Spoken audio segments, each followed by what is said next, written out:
this video, we're going to be using 11 Sicilian lemon and the above the tie SSRH razor. Stay tuned.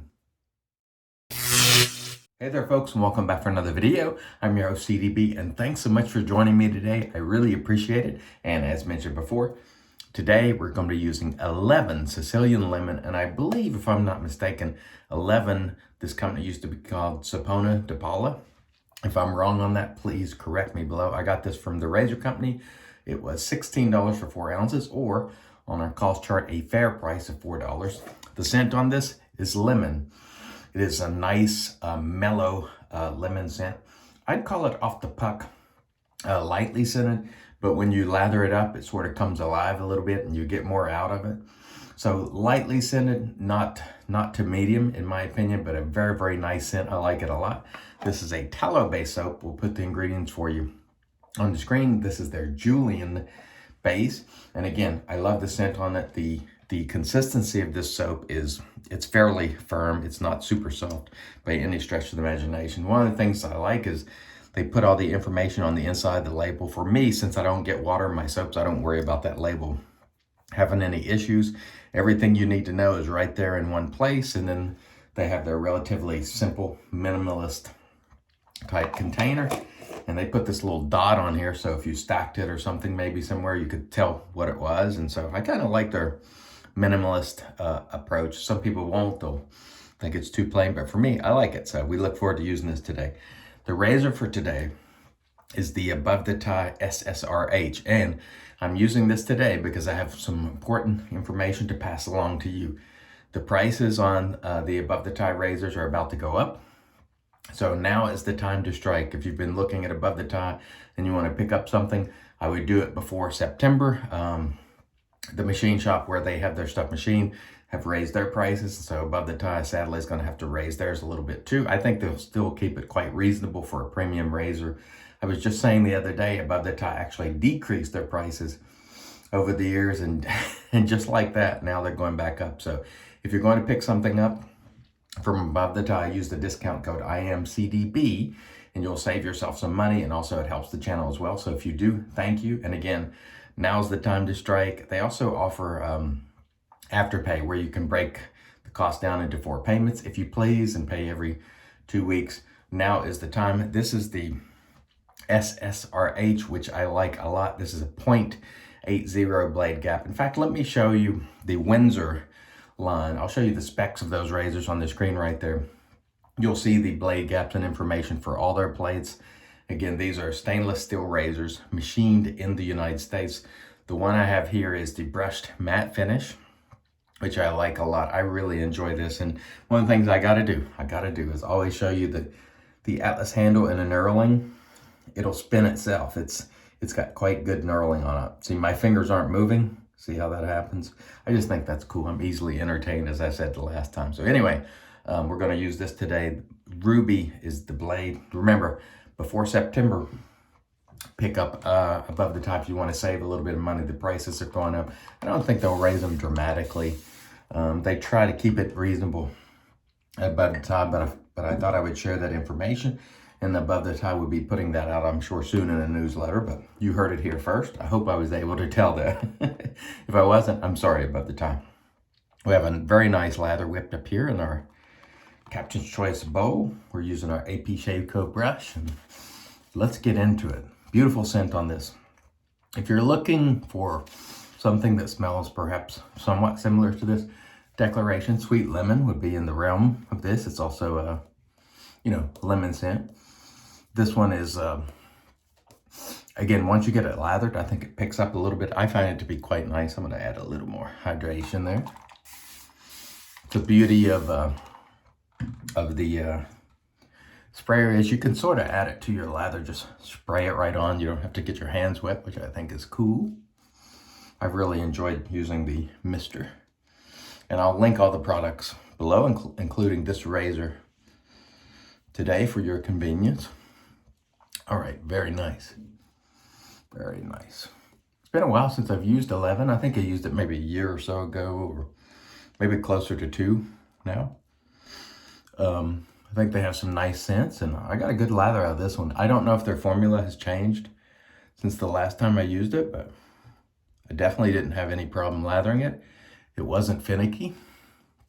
And for me, I find that, you know, I have so many soaps that I always want a soap that's not finicky to lather. The one thing that puts me off, and I mentioned this a lot recently, is I really do not like working with soft, goopy soaps.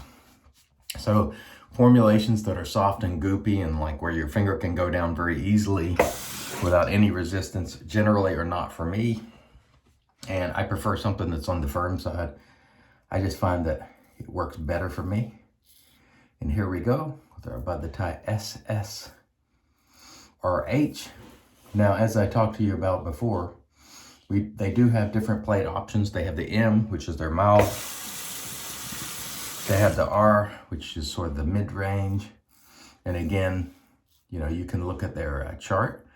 They have nice information on Above the Tie website about what all their plates are and so on and so forth. So check them out. If you please, I've been using them a lot since having them on Real Talk some months back.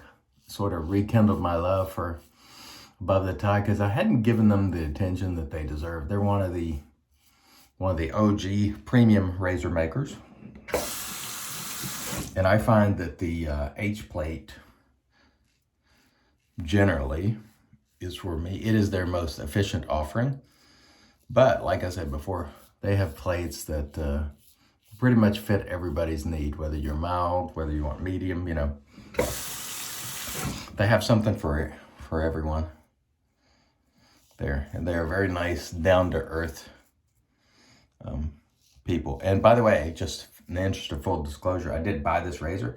I kept telling you all I intend to buy it. And then when they told me we're raising prices, I went ahead and pulled the trigger on it. So I did buy this razor. Originally, they sent the head for me to try. And I said, you know what? I like this razor a lot. I'm probably going to buy it. And so I did buy this razor, just so you know. And this is a keeper. For me, I also have the H1. And I think I slightly prefer the RH. Primarily, I prefer the finish on this one. The other, my H1 has that sort of satin, I can't think of the name of it, finish, but I prefer the finish on this one, but really doesn't make that much difference when it comes down to it. All right, let's get into the second pass. The soap was nice and slick there. No problems whatsoever, folks. If you have slickness in a soap, you should be able to shave well, assuming you're, you know, reasonably skilled and have reasonable dexterity. I think sometimes when it comes to lathering, we make it sound really complicated for new people. It is not rocket science. You could do it. Just make sure you get hydration in your lather. In almost any reputable soap, it's going to be slick. My dad's down there banging around. I don't know what's going on. But anyway, any reputable soap that you hear about a lot is going to be slick. If you're not finding it slick, it likely means you're not getting enough hydration in it. Because over the years, I can't tell you the amount of people that have told me, oh, I didn't think the soap was slick, and I got more hydration in it, and voila, it's slick, yes. So if you think a soap isn't slick, change the way you lather it, work more hydration into it, and practice with it. And you'll probably be able to bring it around. There's a lot of terms applied to lather, like I heard DK on a video for the razor company yesterday talking about high structure versus low structure. High structure meaning more fluffy. Low structure meaning it's perhaps a little more dense and sits heavier to the face. And those terms can be helpful or, depending on the way you look at it, confusing. And so what I say is just make a lather that you can shave with. Make a shaving lather. Make a lather that is slick. I do think those descriptors can be helpful. It's kind of a double-edged sword for new people because they're like high structure, low structure, cushion, glide. What are all these things? And honestly, go for slickness. Go for slickness in your lather. You want that razor to glide, and the razor will glide if it's slick. And so there's no need to have another sort of measurement glide. You know, I used to do it too. Believe me, folks, I'm one of the worst shave geeks out there in terms of using shave geekery language. But really, when it comes down to it, it is not rocket science. You can do it. So if you're new and you're struggling, you can do it. Watch my lather tutorials. It's not rocket science. You can do it. Just get hydration in your lather, get some slickness in there, and you'll be good to go. There's so many terms thrown around: cushion, as if cushion's going to protect you. DK touched on this a little bit. Some people believe you get protection from lather, but I'm here to tell you, if you do the wrong thing with a razor of almost any type, meaning you're going too hard or you make a motion this way when the razor is oriented that way, there's no amount of lather in the world that's going to save you from that. The protection is in your hand and in your head. And so don't count on the soap to protect you. Count on the soap to provide that barrier to allow this to glide. What you want is for this razor to be able to glide like so. When you make that stroke, see how it's gliding? If it's slick, it will do that.